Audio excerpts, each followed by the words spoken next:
वेळ नाही, नाहीतर आपले लोक काय काय असतात की 1 तासाचं लेक्चर दिलंय, ऐकलंय, आता स्वतःची वेळ देऊया आणि लगेच कोपऱ्यात जाऊन सुरू.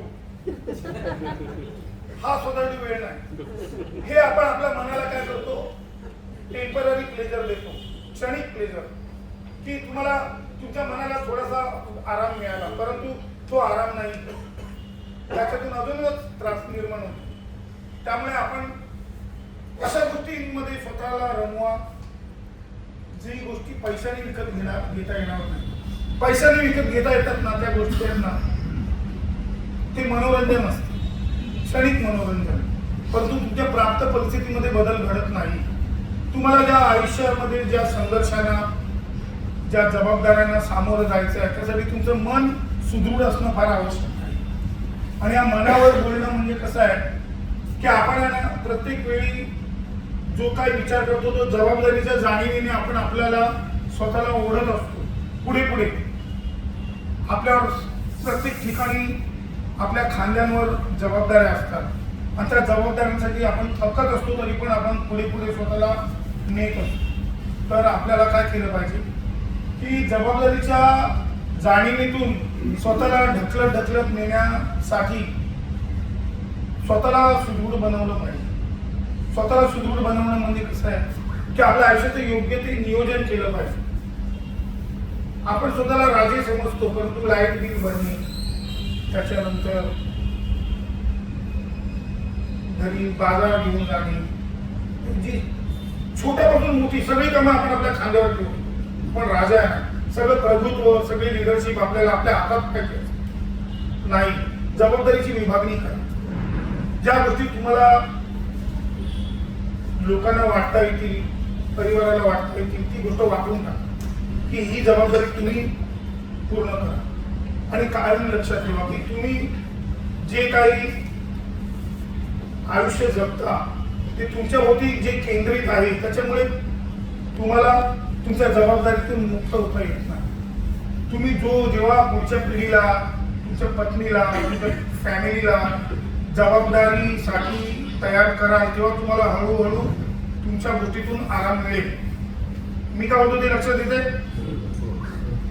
आपण आपल्या खांद्यावरच घेऊन सगळं जातो आणि मग जेव्हा अशी ट्रेनिंगची वेळ येते, काही ऐकायची वेळ येते, त्यावेळी आपल्याला त्रास, कंटाळा, झोप येते. ही झोप काय येते माहिती का? ही झोप यासाठी येते की आपलं माइंड आहे ना काही नवीन ऐकण्याच्या मनस्थितीत नसतं. तुमचा पेला भरलेला असेल तर तुम्ही त्याच्यात नवीन काही टाकू शकत नाही ना. जर तुम्हाला ज्ञान किंवा नवीन गोष्ट मिळवण्याची उत्सुकता असेल की नाही मला काहीतरी नवीन शिकलं पाहिजे, तर तुम्हाला उत्साह येईल.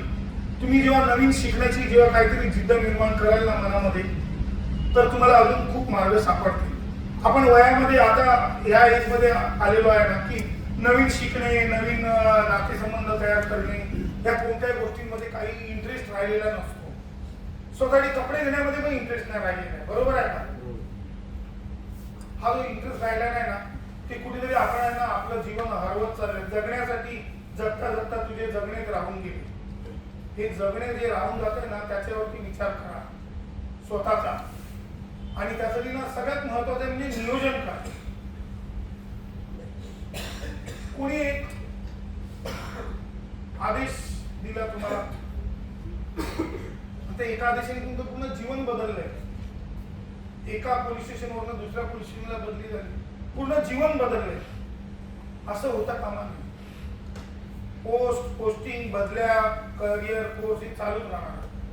हे आयुष्याचा 20% पार्ट ठेवला ना, तर बाकी जो 80% पार्ट आहे तो तुमचा अबाधित राहिला पाहिजे, जेणेकरून तुमची कुठेही बदली झाली तरी तुमच्या आयुष्याला काही फरक नाही पडणार.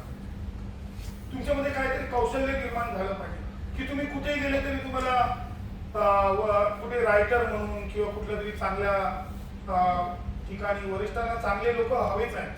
तुमच्यामध्ये काहीतरी कौशल्य असलं तर तुम्हाला कुठेही गेले तरी तुम्हाला डिमांड असणार आहे. लक्षात घ्या, तुमच्यामध्ये काहीतरी कौशल्य विकसित झालं पाहिजे. पण आपण किती वेळ स्वतःमध्ये काहीतरी कौशल्य निर्माण करण्यासाठी घालवतो आणि किती वेळ आपण इंस्टाग्राम मध्ये किंवा नको त्या अनप्रोडक्टिव्ह गोष्टींमध्ये घालवतो, याचा आपण विचार केला पाहिजे. आपण मोबाईलमध्ये युट्यूबमध्ये वगैरे किती वेळ घालवतो अंदाजे तुम्हाला माहितीच आहे. आणि तो जो वेळ आहे तो किती अनप्रोडक्टिव्ह आहे. आता या जगाला ज्ञान नकोय, ज्ञान गुगलमध्ये पण फुकट भेटते. आता ध्यान पाहिजे. काय पाहिजे? तुम्ही ध्यान द्या, तुमच्या मुलांकडे ध्यान द्या, फॅमिलीकडे ध्यान द्या, तब्येतीकडे ध्यान द्या. आता ध्यान द्या. ज्ञान आहे ना फ्रीमध्ये भेटते. गुगलवर मिळते ना रोज, हे खाऊ नका, ते करू नका. तुम्हाला मेसेज येतात की ना गुगलवर, याचा अर्थ ज्ञान आता फुकट आहे. पण आता काय केलं पाहिजे? आपल्याला काय नाही शिकायचं आहे ना ते शिकलं पाहिजे. Learn to unlearn. जे माझ्या कामामध्ये उत्कृष्ट क्वालिटी निर्माण करेल, माझ्या आयुष्यामध्ये काहीतरी त्याचा फायदा होईल. आर्थिक नियोजनासाठी मी काय शिकलं पाहिजे, मी माझा फायनान्स कसा मॅनेज केला पाहिजे, माझ्या मुलाचं जे शिक्षण आहे भविष्याकालीन किंवा आता त्यांच्या उत्कृष्ट शिक्षणासाठी मी कसे पैशाची किंवा आर्थिक नियोजन कसं केलं पाहिजे, मला कुठून लोन मिळू शकतो त्याचं कसं नियोजन केलं पाहिजे, मुलांच्या करिअरला कसं काय सेट करण्यासाठी मी प्रयत्न केले पाहिजे, मी रिटायर झाल्यानंतर त्याचं पुढचं आयुष्य मी कसं जगलं पाहिजे, त्याचं नियोजन आपण करणं फार आवश्यक आहे. आपण एखादं घर बांधतो ना तर त्याचं आर्किटेक्ट कडून, इंटिरियर डिझायनिंग कडून नियोजन करतो, परंतु आपण आपल्या आयुष्याची उभारणी करताना आपण कोणतंही नियोजन करत नाही. त्यामुळे काय होतं, ज्या ज्या वेळी अचानक आपल्या परिवारातला जो कर्ता पुरुष जातो तेव्हा मोस्टली महिला वर्ग जो असतो तो एकच रडत असतो की आता माझे कसं होणार. म्हणजे जो डेथ झाल्यानंतर त्याच्यापेक्षा दुःख असतं की पुढच्या लोकांचं काय होणार. ही गोष्ट फार सिरियस आहे.